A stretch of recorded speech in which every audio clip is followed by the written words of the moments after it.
The ultimate prize in world rugby, the Holy Grail, the William Webb Ellis Cup, or Bill as it is affectionately known. In just under a month, 20 of the best rugby playing nations on the planet will fight it out for global supremacy. And as we reveal the Wallabies 2023 Rugby World Cup squad right here tonight, joining me, two men who know all about Rugby World Cups, two Rugby World Cup finalists, Justin Harrison, Nick Phipps.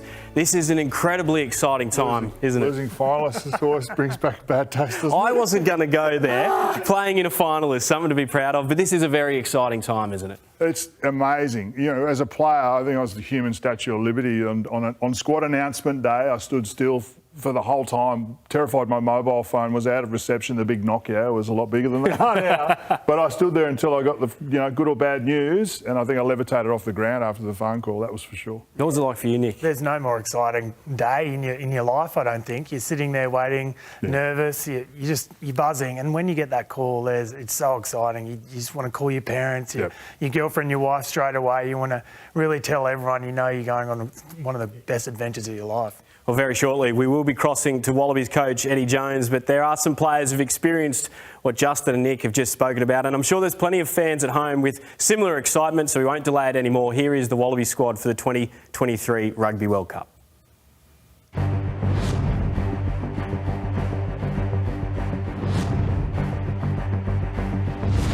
Angus Bell, Hunters Hill Rugby Club. Hornet for Amal Silly, Moorabbin Rams. Zane Nongor, Gold Coast Eagles. Blake Shop, Woonona Shamrocks. James Slipper, Bond Pirates. Taniela Tupou, Brothers Rugby Club.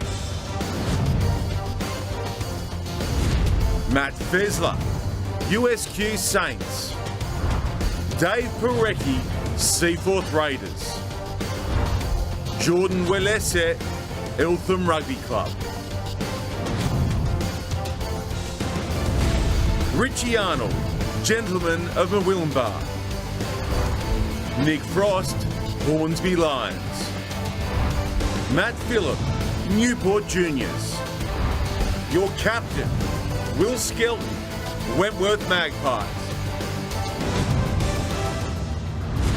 Langy Gleeson, Harbord Harlequins. Tom Hooper, Bathurst Bulldogs. Rob Liotta, Northern Panthers. Fraser McWright, Albany Creek Brumbies. Rob Valentini, Melbourne Harlequins. Isaac finds Lele Wassa, Port Douglas Reef Raiders. Tate McDermott, Flinders Rugby Club. Nick White, Muswellbrook Healers. Carter Gordon, Sunshine Coast Grammar. Lullakai Puketi, Manly Roos. Samu Karevi, Souths Magpies. Izzy Parisi, East's Tigers. Jordan Pataya, West Rugby Club.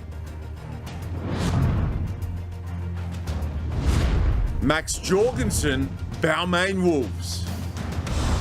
Andrew Kellaway, Hunters Hill Rugby Club. Marika Koroimbete, Nasinu Secondary School. Mark Nwangani Sawase, West Juniors. Suli Vunavalu, St Kentigern College.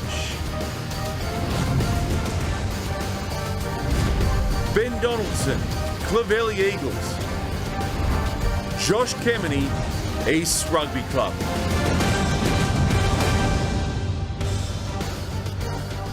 Well, there it is, Wallabies fans, your Rugby World Cup squad for 2023.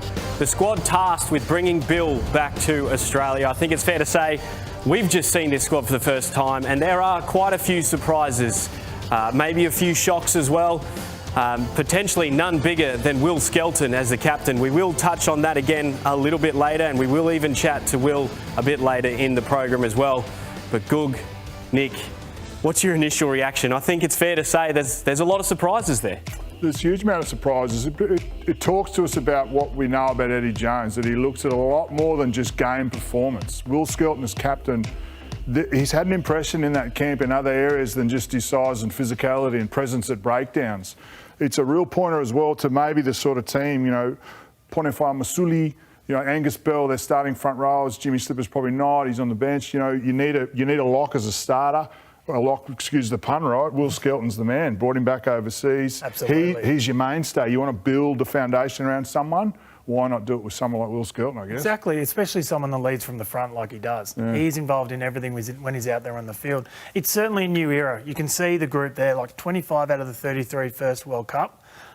What you were saying before, Akko, the youngest squad, World Cup squad. Yep. Youngest average age, 26 is the average age. Youngest the Wallabies have put forward to a World Cup since 1991. But all these new players, they're exciting. And no one would have watched these players more than Eddie and his team. I'll tell you what, he would have gone through everything, every single part, studied them, met them, got to know them, and these people have earned their right for the opportunity to represent us over the World Cup. And you look at what Eddie Jones has got, very small window to break a chain of underperformance consistently over the last, let's call it 20 years, right? Let's call it what it is. And then how do you do that? Well, you get a new mould of clay and you shape it really quickly. So your age profile comes down, malleability of that group, and he can influence that whole group in an instant. That's what we think, one man, one decision, but ultimately they're the ones that we're getting behind. And the decisions have been made by the Wallabies coach. I mentioned we're going across to him. We've got a man on the ground up in Darwin in Wallabies camp, and that is Morgan Turinui. Morgs, we've talked about some of the big names on the list, but two of the big names not on the list, Quade Cooper and Michael Hooper. Yeah, thanks, Atco. Good to be here in Darwin with head coach Eddie, as you mentioned. Back in the studio, Eddie, they're talking about, first and foremost, Nick Phipps and Justin Harrison saying how youth and inexperience, perhaps in terms of test caps, is a big part of the theme of your squad selection. Yeah, it is. Look, we need a bit of a change in generation. We've had a pretty skinny period for Australia over the last period of time, and just feel this is the time now to start bringing some of these young guys through.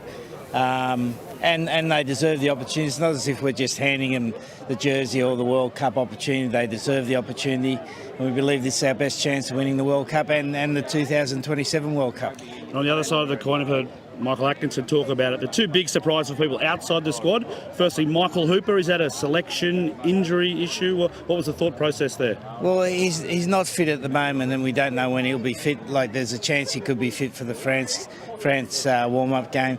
We just decided in the best interest of the squad, we haven't selected him. It's a tough call. He's been an outstanding servant for Australian rugby, and we feel for him. And the other one, Quade Cooper. What led to that decision? Again, we've gone for a younger guy in Donaldson. We just feel, that's our best option going forward. Quade's been, come back from a serious Achilles tendon. Probably not as sharp as he'd like to be, and he could still feature in the World Cup further down the track. Should we expect to see him part of that Australia A program? We'll have to have a discussion with him about that, but certainly that Australian A program is going to be important for us. We've seen the Rugby Championship, probably about, of the first squad we named, probably 7 of those drop out during the course of the championship, and the World Cup's going to be similar.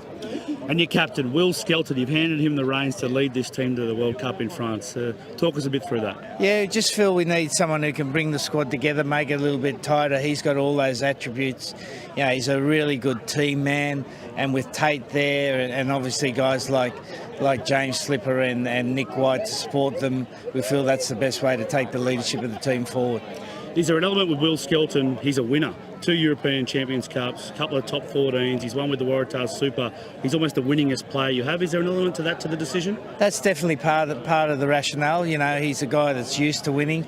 A lot of this squad aren't used to winning, and so he brings that to the table.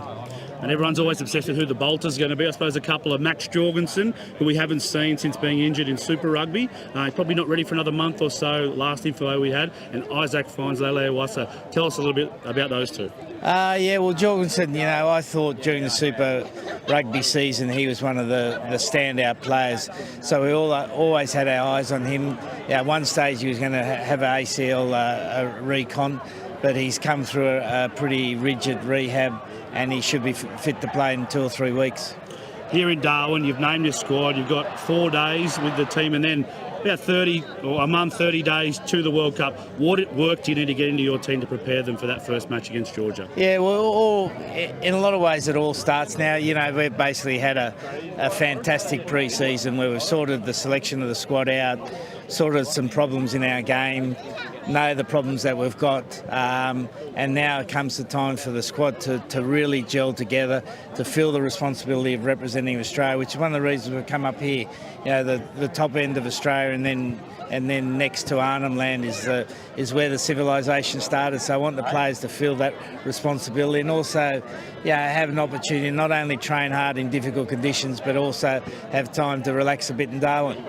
And on that as well, with the make-up of the squad and some training needed to be done, a few guys a little bit walking wounded, Samu Karevi, Jordan Walisi, an update on some of the injured players? Yeah, well, Karevi won't do much training up here, same with Geordie, but it's important they're part of the squad, and we've brought a couple of extras up in Fianga Falau and James O'Connor to help fill the training vacancies. You've also been quite bullish in saying that we can go and win the World Cup, and obviously this month is important. You've picked this squad, you've picked on youth. What's given you the confidence to be able to say those things? Oh, look, just the improvement we've made during the Rugby Championship. You know, we've basically taken away a lot of the structure of the team, so the players are learning to play the game differently. So we thought we'd have a bit of a fall-off. Probably not as pronounced as we thought, but we saw that in the first game against South Africa, and then a bad loss to Argentina. And then New Zealand, we saw an improvement in 2 weeks, you know, from going to be able to compete for 20 minutes to be dominant for 40 minutes, not compete, be dominant for 40 minutes, and then we fell off after that. So we just need to build that capacity to keep doing the simple things well, keep playing our game with tactical discipline, with a attentional focus on what's important at that moment. Mate, thanks so much for your time and good luck with Thanks, it. mate. Cheers. Back to you, Atco. Thank you, Morgs. You stay nice and close, mate. We'll be coming back to you plenty throughout the evening. What do we think of what we've just heard from Eddie? To hear it straight from the horse's mouth, so to speak, there's a lot of interesting points he spoke about. And Morgs hit him with a lot of questions, a lot of the big focus points out of that squad, Nick. Well, I liked how he started. You know, you can tell his vibe. You know, he's gone, I want youthful energy, young leaders, change the winning culture. That sort of feels like the squad that he's going for at the moment. That's what he's going to do. Like Goog spoke about before, he's going to be able to mould these players. He's going to be able to put his fingerprints all over them. So a group like that, especially that haven't really been around that much, they don't have those previous sort of scars. They're ready to go. They're full of confidence. Those young guys are excited most of them for their first World Cup. So, you know, it's a very exciting squad, and it's very exciting what they can achieve. Yeah, none of these decisions. This has probably been one of the most curious squads in recent history that we've had a look at, right? So this has been a very tactile squad that's been put together with a specific purpose. Instead of the safe bet, set and forget, there's a whole dearth of players who are enormously disappointed for them, and we're celebrating the names on the wall. We're going to commiserate with some players that have missed out, some iconic players for Australian rugby. But Eddie Jones talked about some things there that are interesting. His first time he's looked further than the World Cup, he talked about 27. He mentioned it, didn't he? Yeah. So, you know, he's starting to talk about something that's got a longer runway than just setting, you know, the steal or whatever, the heist or something they're calling it, whatever it's called. Snatch and grab. Just win the World Cup is what I like it's the called heist, for me. though. I like the heist. Something like that. But, the French job. This and, you know, Lions as well, and you start. But let's talk about the next test. The next most important test for us is Georgia, and that group there is going to be moulded with a specific target. He talked about also doing things better, the basics better for longer. The journey, bereft in South Africa, hiccup against Argentina, New Zealand 1 to New Zealand 2, we saw an improvement in the style of game. So, you know, high performance is not a democracy. We need a leader. We've got Eddie Jones. International level skill executed under pressure all the time is as much a tactic as it is a skill and a game plan and a strategy. That's what he's busy, you know, the identity of Australian rugby. As simple as it sounds, that's where it lies in that answer. Yeah, and no other country in the world has had a run like Australia have the last 4 games. Yeah. Everyone else has sort of organised a bit easier games. They've rested squads. Ours have been players. really tested. Yes, we haven't got the result, but we have been up against it in 4 solid games that are going to hold these guys really well. And everyone got an opportunity too. Let's be honest, a lot of those players had time in the saddle, and then he's decided to then go for another way. You mentioned changing the culture of the team. And some guys have gotten used to losing, unfortunately, in recent years. Will Skelton, as captain, in some ways, in many ways, he signifies that change to the winning culture, because in France, with La Rochelle, there isn't much they haven't won. You played with him at the Waratahs, won a title with him at the Waratahs. Nick, are you surprised by him as a captain? What can he do as a leader of the Wallabies? I think it's also a massive reflection on him as a person. You know, he came onto the scene quite early here in Australia. Then he sort of dropped off a bit, you know, issues around his playing style, his fitness, all that sort of stuff. But you can see here, he's fully reinvented himself into being that dominant player we always knew he could be, but he just needed to make the decision to do it himself. And I think that's why he's been given the armband. He's shown that sort of progression through his own career, his own personal journey, where he is now, and he's getting that opportunity. I think the boys will get right behind him. I think many Wallabies fans as well, watching what he's done overseas, have seen him as a bit of a beacon of hope as well, that he can come and bring that culture of success and culture of winning. Let's go to Morgs up in Darwin now, who is with the new Wallabies captain. And Morgs, is Will as surprised as us and maybe the rest of Australia of the position he's landed? Well, I think so. From the quick initial chat to Will Atco back in the studio, just asking, you were surprised as sort of everyone to be named Wallabies captain?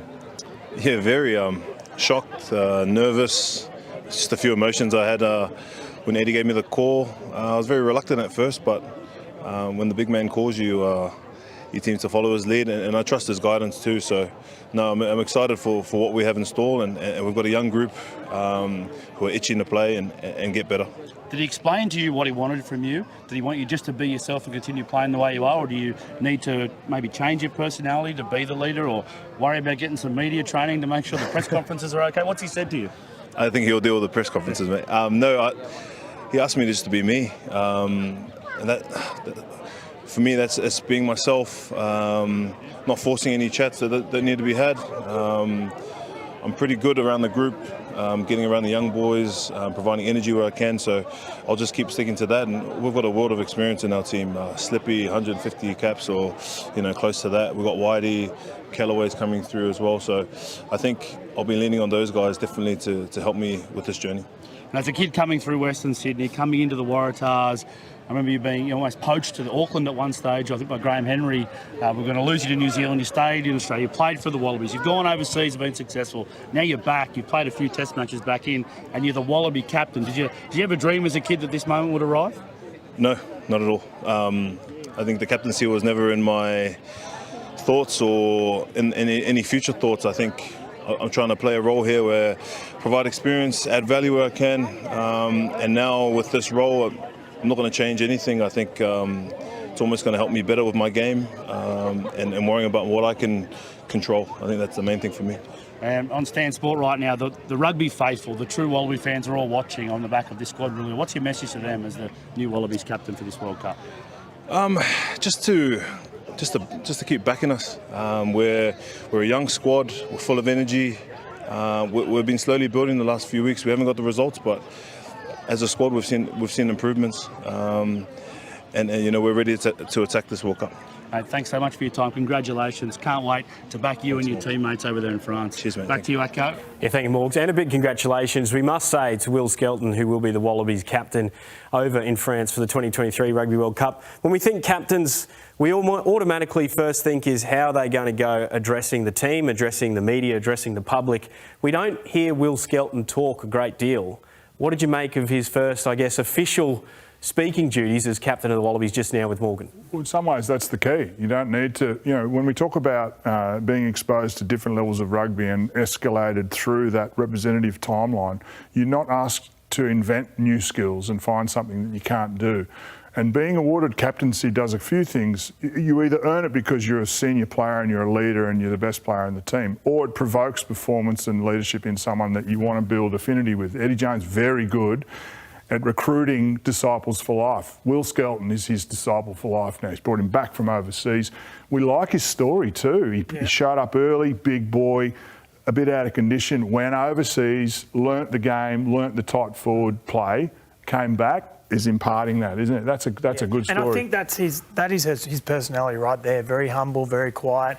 He said there, only speak when I need to speak. We've got Eddie to be the big fiery figurehead. We just need Willie to spread his fingers across the group and, get everyone to get behind him and him just lead from the front. That's what he was asked to do, lead from the front, which he will. And as he mentioned, he's got some experienced guys around him. You mentioned Nick White, James Slipper. I think he added a few test caps onto Slipper's total there, gave him 150. He's not quite there now, but I'll tell you what, I'm a bit jealous too, because I always had a captaincy clause in my contract. It never came around and they always put it in because I guess they just knew how far away I was. So I hope Big Will had one in there. He's still got that captaincy clause in his stand contract as well. Correct. We talk about Will Skelton being a surprise as captain, but there are bolters in this squad as well on an individual level. You look at Isaac Fines-Lalawasa. He's playing club rugby in Perth recently. He played for Australia against Tonga, but hasn't really been in the Wallabies squad to date. He's potentially the biggest shock in terms of the selection into this 33-man squad. Yeah, definitely. And I think you've heard Eddie talk about him. He said he's a runner.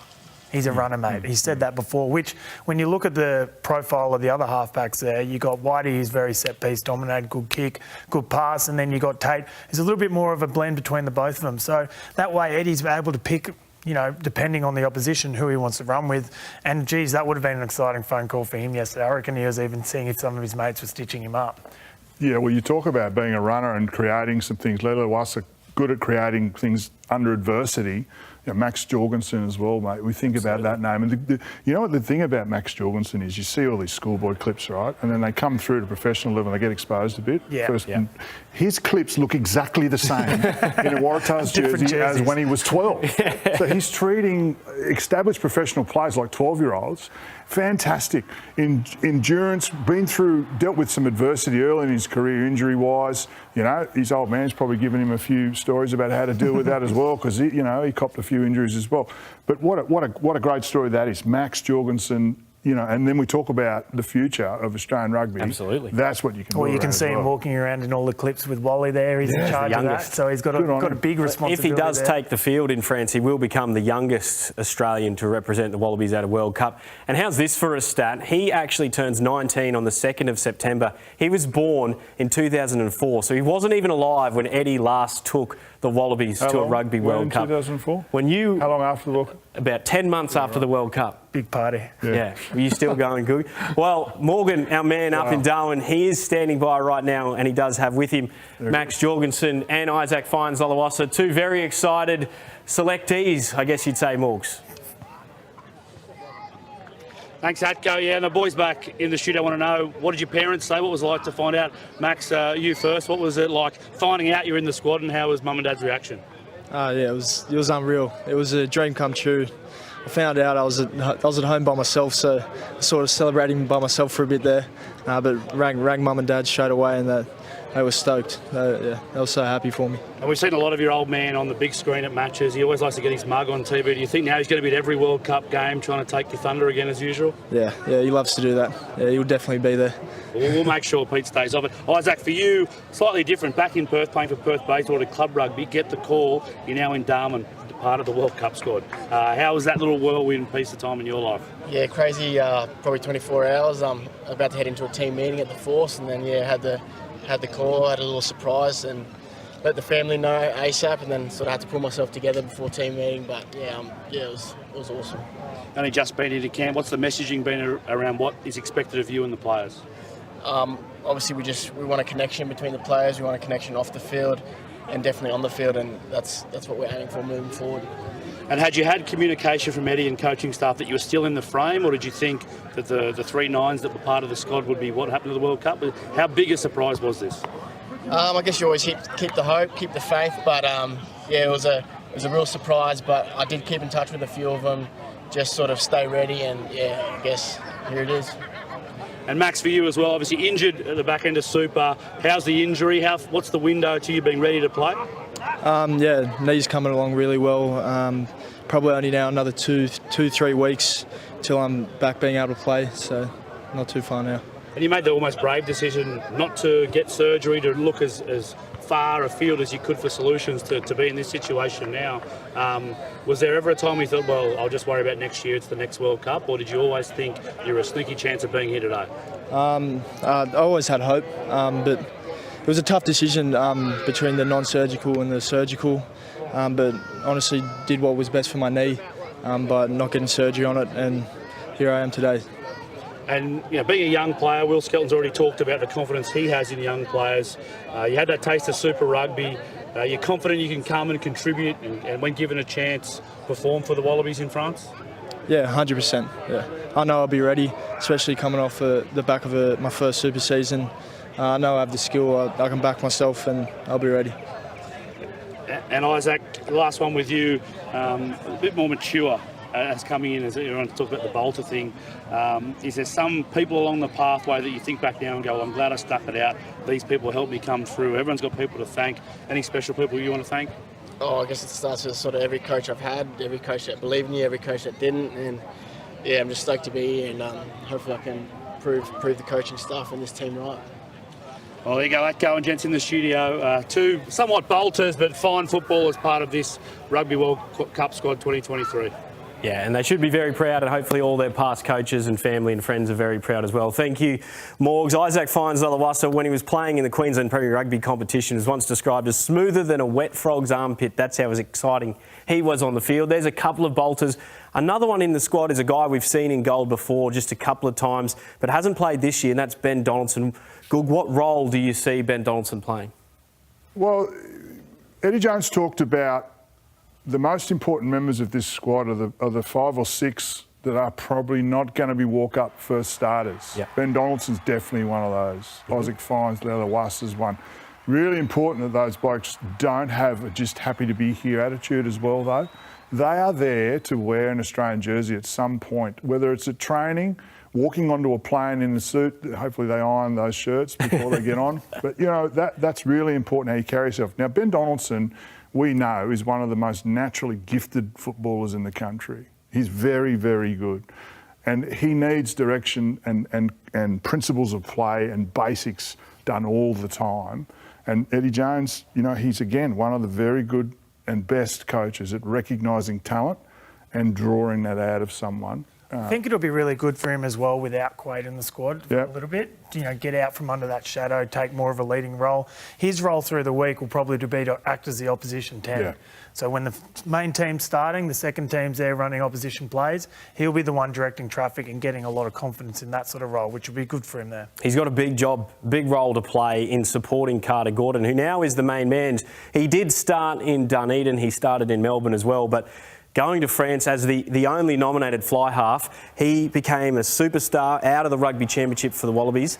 It's a huge opportunity for him in France.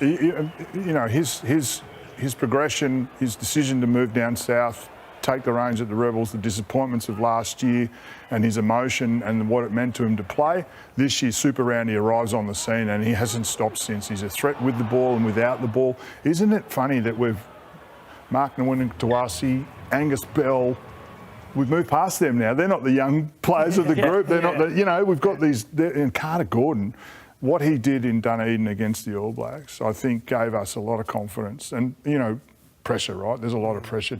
But when isn't there pressure to not get injured in a campaign when you're playing for your country? He was super impressive, Carter Gordon, in Dunedin. Super impressive alongside Tate McDermott in the halves as well. And the Wallabies halves pairing are alongside Morgan Turanui up in Darwin. The Blonde Bombers ready to go for France, Morgs. It's interesting, Atco's calling you the Blonde Bombers. I was calling them Butch Cassidy and the Sundance Kid. So there's a duo here, certainly. We've got to find a nickname that sticks. We might get Goog to do that. Tate, let's start with you. Congratulations to both of you, of course, making the World Cup squad, but of course you got a special call from Eddie Jones as well to become vice-captain of this crew. Yeah, it's an honour. I mean, I got a taste of what it's all about on the weekend against the Kiwis, and I loved it.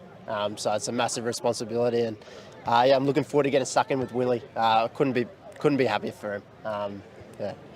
On Willie, you mentioned him. He's the captain of a Rugby World Cup squad with the Wallabies. It's going to be the first time he captains the team when he leads them out. What are the qualities you've seen from him that makes you understand that he can be the leader of this group? Well, I think because he's so kind of reserved in the fact that he's obviously done a hell of a lot in the game, and everyone knows that. So as soon as someone like that starts to take a little bit more of the role, everyone listens. So straight away he commands that respect, and He's massive on the connection piece, which is going to be really important for us, how we gel together over the next couple of weeks before our first game. It's going to be crucial, and Willie has that. He's a very popular man, and the boys love him. And Carter, for you, was there an element of relief, or were you pretty calm about whether you'd get the call to be in the squad? You see who's in and who's out. Looked like no one was safe. Yeah, definitely. Obviously, it was a bit of nerves on the day, but yeah, to get the call was really relieving and absolute honour to be here. So I'm really grateful for the opportunity and can't wait to get in. A lot of comments around almost the lack of too many other 10 options within the squad. Ben Donaldson, of course, is there. Does that fill you with confidence, looking like, well, Eddie's given me the keys to the vehicle, but also how much of it is the confidence that grows from last week's game, especially that first half performance where your combo, the two of you, seemed to work well? Yeah, look, there's Dono as well. There's a few other boys who can play 10, so there's always going to be competition for the jersey. But yeah, definitely gained a lot of confidence last week, so planning on taking that forward.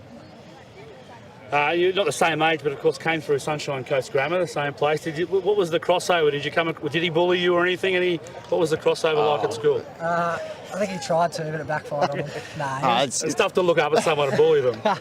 Yeah, Tony was 2 grades above me at Sunny Coast Grammar, but we actually was good mates with his little brother, so knew each other straight away and bonded pretty quick, I'd say. But never got to play any rugby with each other. His lunch tasted good. Anyone there that sort of same coaching crew that brought both of you through? Yeah, there's heaps of people, but probably like 2 names that stick out is probably Dan Robotham and Will Urquhart, really. So, I mean, those guys did a fantastic job at the Grammar Rugby program, and like Cartsy said, we came through playing. Cartsy was there for a lot longer. I was at a school called Matthew Flinders, which is their direct rival, and then ended up at Grammar at grade 9. So, but yeah, Dan Robotham ran such a tidy ship for us, and I can't thank him enough for everything he did for me in particular. And now that you have played some footy together, what are the key elements to your combo that can make the team and the 9-10 axis of the Australian Wallabies successful? Yeah, I think it's just continue to grow that connection on and off the field. The more we know about each other, the better we're going to play together. So I think it's just growing that. And then what do you expect needing to be worked on? Obviously, game callers, leaders in the way the team plays. You've got a month till the first pool game. What do you think already are the most important things the team can work on as a group to continue improving? Well, I think what we did really well in that first half, obviously we did quite a few things well. Our ball carriers were great, but we lost a sense of urgency around the breakdown that second half, particularly for someone like me and Cartsy and the way we're trying to play. If we can't secure our own ball, it's very difficult to control the tempo. So I think that'll be a massive focus for us. We need to make sure that it's not just the forward's job to clean the ball out. For some times it might be my job. And that's the mindset shift we kind of need to make as a side. And if we do that, we'll put ourselves in great stead to continue to play longer than 40 minutes of rugby. And all going well, 2 months in France coming up. Who speaks good French? We've got some French phrases down pat yet? Not me. Tate, surely, in the world. No, mate, honestly, no. Okay. Well, they got some French homework to do along with some of their rugby. The incumbent 9 and 10 for the Wallabies, Atco, excited to see the two of them go. And Goog, you've got to work on a nickname for the duo. Yeah, thank you, Morgs. We'll start working on that nickname pressure. now. Goog, no pressure at all. We won't put you on the spot right now, but great. I've got a few if you want to roll through them. A great combination, a great gel already between those two. We saw it on the field in a couple of games already, but knowing they've also got a little bit of that personal history, that helps going forward. Well, Fizzy, you'd know much better than me. Combinations are key, particularly at 9 and 10. Any successful World Cup campaign has been built on the back of that. It doesn't necessarily mean that you've played 100 tests together, and certainly in that case it means that they've actually lived in each other's hip pockets all through school and had interaction when they were in their formative years. That's a very powerful bond, isn't it? Yeah, well, you can see how many times there they mentioned we.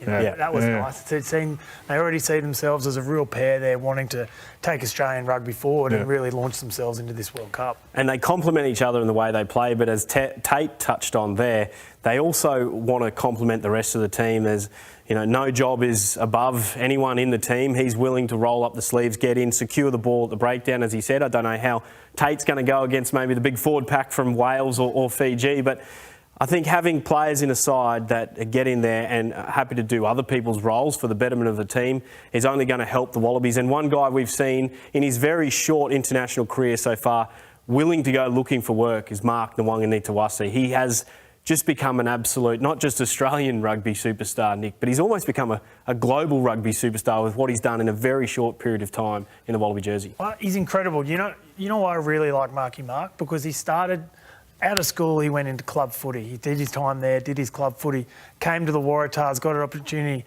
Rocky first season, came on like an absolute superstar and then struggled a little bit, went away, worked at his game. And now look at him, he's genuinely dominating international rugby. And we're literally only scratching the surface here. He's so young, so few caps. Hopefully we'll see the very best out of him coming up into this World Cup. It's almost like he woke up one morning and caught a piece of himself in a reflection and thought, geez, that's a big unit. He'd be hard to stop. I'd hate to tackle him. And he's thought, oh, hang on a minute, that's me. He looks like he hates to get stuck with the ball now. He looks like he's just wanting to get the ball and give it back to his team in better condition than when he got it. That's a really good skill and attribute, and hunger. So from someone at the beginning of their international test career to someone who's well down the path, Morgs up in Darwin is alongside the veteran front rower, James Slipper, 131 caps and about to equal Gregan and Adam Ashley Cooper as the third Aussie to go to his fourth World Cup.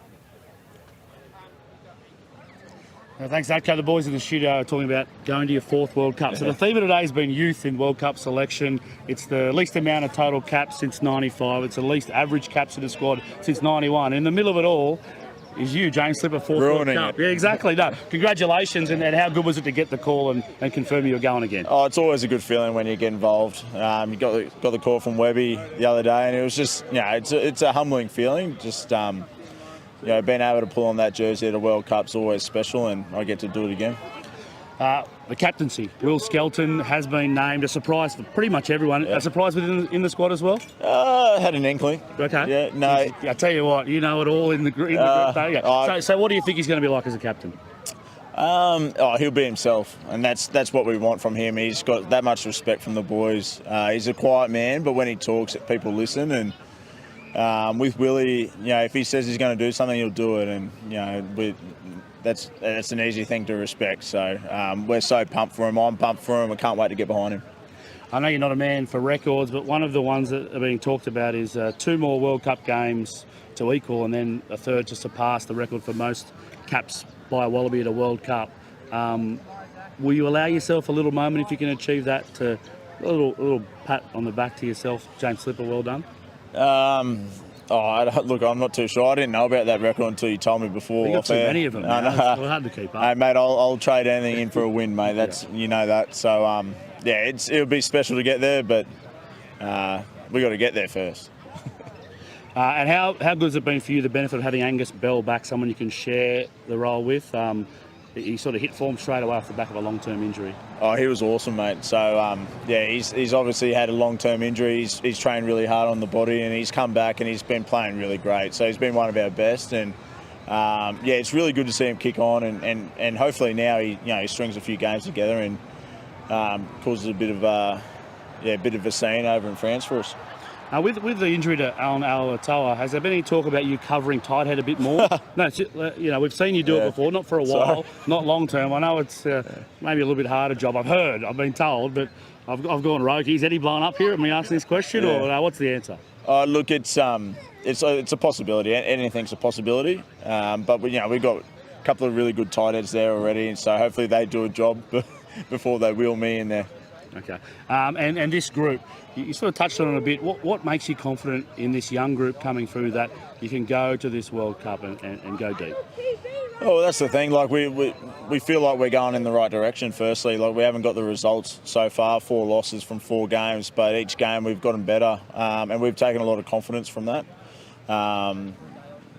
So like with that belief, you got to go over there and believe that you can win it, and this group definitely has that. So. As an older boy looking at the youth coming through, they're just so excited, mate. They just want to rip in, and that big game, that first game would be a big one for us. Mate, thanks so much for your time. Congratulations again, fourth World Cup. Back to you, Atco. Thank you, Morgs. I loved Slipper's reaction when Morgs said, "Are you capable of playing tight head still?" It's great to see Slips' eyes light up. Doesn't like talking about himself all that much, but you ask him about Angus Bell and all of a sudden he's up and about and he's sprightly because it looks like he's happy to hand that baton over to Angus, particularly Nick, with the way that Belly played when he got the chance to come back from injury. The type of character Slips is as well. Like, he would see the success by Belly as one of his pride and joys, because he would have put so much work into him. He would have spent so much time there moulding him and all those other props in the squad as well, because he genuinely likes to see people doing well when he's a part of helping them. And can that be a winning edge for the Wallabies, Goog, is having such an experienced campaigner like James Slipper, most likely coming off the bench, we expect, at loose head prop, and filling in after someone like Angus Bell, who has so much upside, going out there and eating up the first 60 or so metres? Can that be a winning edge for the Wallabies? It can be an edge in getting people to understand what it means to believe. What does that mean? What does that look like? What does consistent high performance look like? James Slipper, you've been in a few different environments. Talk to me about what that is, and what do I need to do as Angus Bell to be the international prop that you are? And he'll talk to him about, well, you know, some of your best learning curves are when you're in your deepest, darkest moments, when you're losing and when you're trying to overcomplicate things, you're taking on too much outside advice. Understand what the basics are good for you, how that marries to our Australian style of play, and how you present that for Eddie Jones and all of us who are all behind you. That's what someone with James Slipper's profile adds to the group. We still want him to be one of the world's best loose head props too, by the way, because we don't want people that can read from scripts and just narrate action. James Slipper is still one of the best loose head props in international rugby. We've got to remind ourselves. And, you know, Carter Gordon's still got to work hard to get that starting position. Tate McDermott's still... This is a squad that's still going to be competitive across the board, and that's going to facilitate a winning environment as well. And it's an absolute privilege for us as Wallabies fans to have a guy like James Slipper still running out there in the gold jersey. Back to Morgs up in Darwin, our man on the ground. Morgs, we've gone through the squad with a fine-tooth comb. We've spoken to the coach, we've spoken to some of the players. You're there, you're feeling the environment. What is the feeling in the Wallabies squad after all this news has become public? Thanks, Atco. Yeah, it's actually a weird feeling of relief for lots of players who maybe only now appreciate not how lucky, but how big a selection it is to be part of the World Cup squad by the absence of people they've been training with the last block of time. No Jet Holloway, who was part of the leadership group, and of course the Coopers and Hoopers that we've talked about. Dylan Peach had been part of the squad, those sorts of players. So the players lucky enough to be here, especially the ones that had been part of the group all the way through the training, are relieved without having realised that they were so close to maybe missing out. So there's lots of players now that have gone, okay, I'm here. There's that outpouring of emotion now, and they've got a month to go. Eddie Jones has already pulled them into a team meeting and into a small mini-group meetings to be really clear about what he wants for the next 4 days, and he's talking about hard work. They've got to do the hard yards, this young side, and he's referenced the young side. He's also referenced 25 and 27 already, without forgetting that 23, with the draw the Wallabies have, which I'd love the opinion on Goog and Nick Phipps on, the draw the Wallabies have mean that it doesn't take much for them to get some momentum off the back of this France warm-up game and move quickly into a World Cup and be successful. Morgs, lots of similarities, right? 21-year-old Morgan Turinui, hard camp up at the Northern Territory to connect to the country and understand what that fabric of the jersey is. Really difficult rugby championship, 0-4, so 0-3, lost to Bledisloe, got spanked by New Zealand. What are there similarities there? Give us some of the good stuff. Take yourself back to Morgs and then transport yourself into Carter Gordon or Izzy Parisi.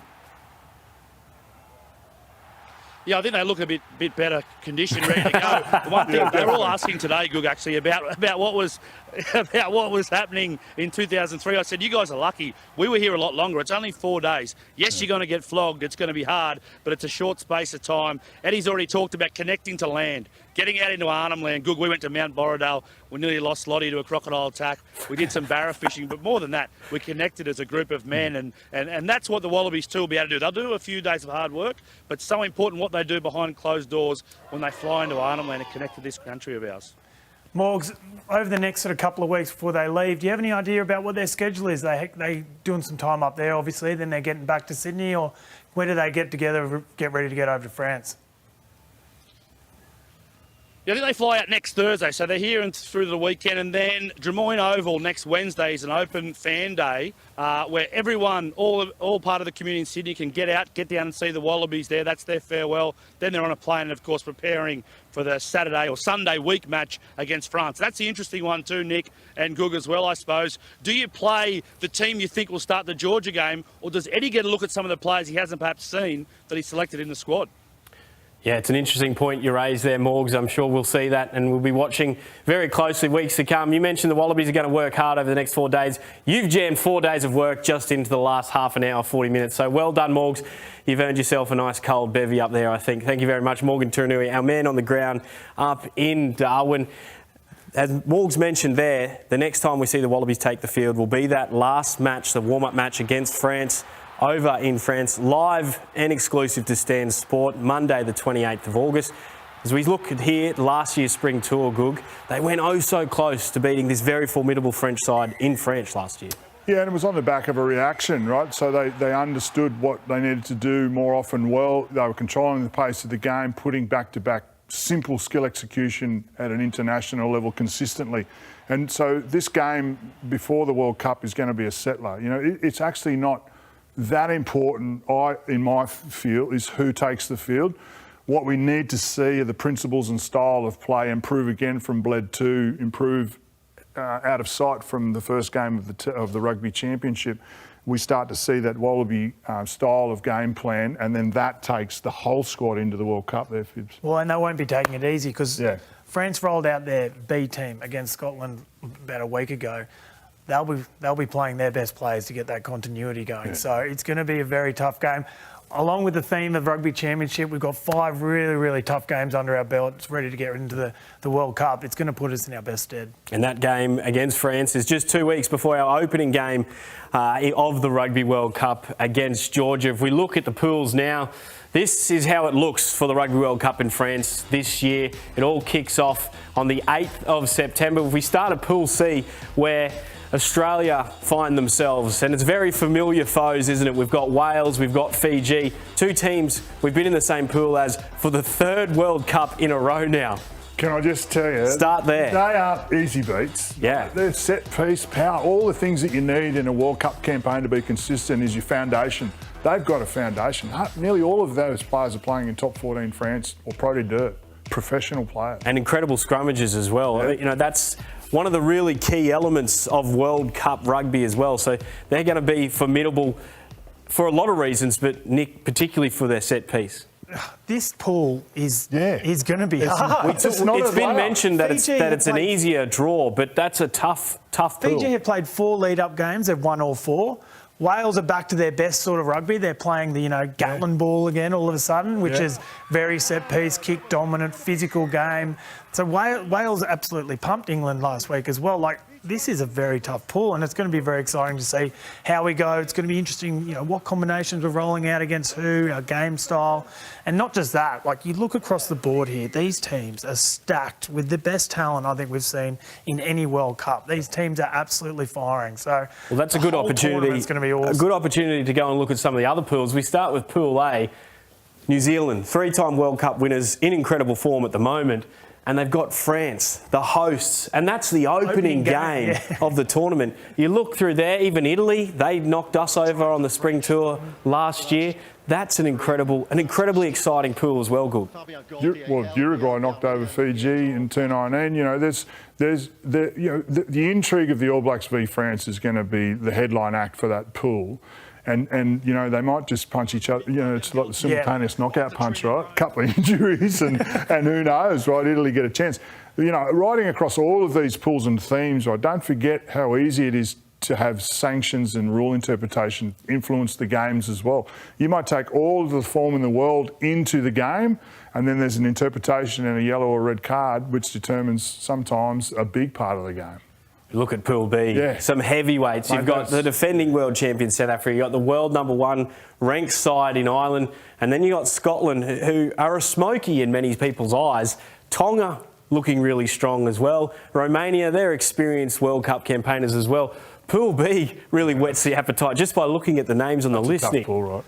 This is the strongest That's World tough Cup for that you. we'll see from any of the Pacifica teams, because this is the first World Cup that's rolled on since the new eligibility rules. Yep. So in Tonga, you got Charles Piutau, Israel Folau, lots of players who are representing other nations, now the opportunity to represent their nation of birth. Like that pool's, you couldn't pick that even if you tried. South Africa have left some of the biggest names in world rugby out just because of minor injuries. Like their depth is incredible. Ireland have just been bubbling below the surface for a while. Like they're performing very well, letting the Sexton show sort of take over things, but they're going to be very good. They're going to be ready for it. This is they believe this is their World Cup to take. That's the big challenge for Ireland, isn't it? Seeing if all that success in recent years can translate to World Cup, where they haven't necessarily done all that well. Now we look at Pool D. This has obviously got some serious ramifications for Australia, because whoever tops this pool or finishes second, if Australia tops or finish second in our pool, we're going to meet whoever's top two here. England, they lost to Wales on the weekend. Japan made the quarterfinals for the first time ever in 2019. Argentina have just improved, it feels like, year on year. Obviously knocked over the Wallabies just recently, Goog. So we've got to keep a very close eye on Pool D as Wallabies supporters, don't we? Well, look at the ingredients that it's going to take to upset any of these teams in a World Cup campaign. England and Argentina definitely have it. Foundations of set piece, ability to defend for sustained periods of time with discipline, a clear game plan and principles of play. England are rediscovering it under Steve Borthwick. Had a hiccup against Wales. Argentina, you know, they have suffered from being excluded from Super, but Michael Check has brought them together under a style. Over 1,000 caps of experience. Unbelievable, right? Like, They've just ready. been, you know, they're like the South African model, so they're pulled together from all parts of the professional environment. But there's heaps of rugby experience in that group. So both of those groups are going to, you know, and then so then you start to understand why Will Skelton's the captain and James Slipper and Angus Bell and Pono. You know, you get the feeling the forward pack was the first thing that Eddie Jones spent a lot of time over, because they've got to combat what's coming at them set piece wise.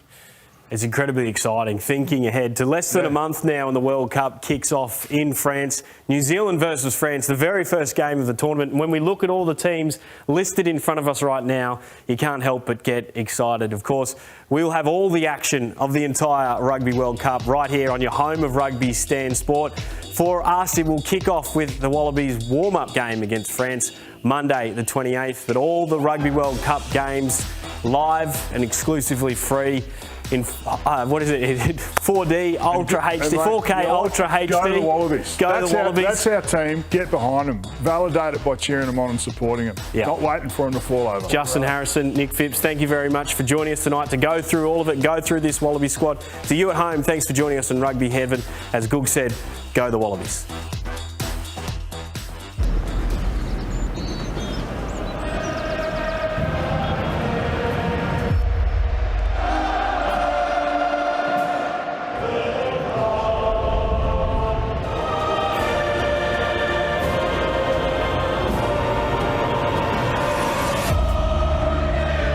Rugby World Cup, a momentous occasion. The moment I've been waiting for.